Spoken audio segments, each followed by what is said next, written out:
одинаковый для всех. А ты сказал, что я обычная. Иля, Ильдара, ты мой. Нет, не перестану я быть рядом с тобой. Ты моя опора, ты милый муж мой. И к тому же лучший папа, ты герой.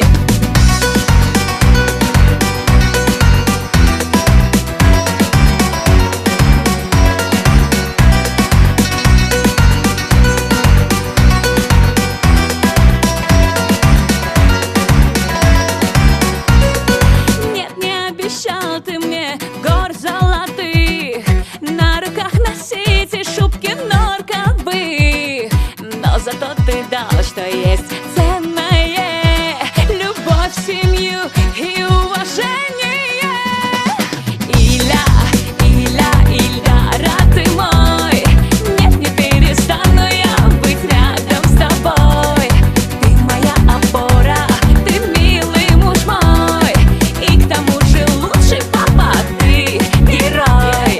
А помнишь, это милый, как мы с тобой жили в доме нашем первом Хильдиме? Как смеялись и даже ругались. В общем, как и у всех, много чего было. Сегодня мы уже с тобой отец и мать. И да, конечно, это чувство не передать. Каждый раз смотря в твои эти глаза, я понимаю, что мне без тебя нельзя.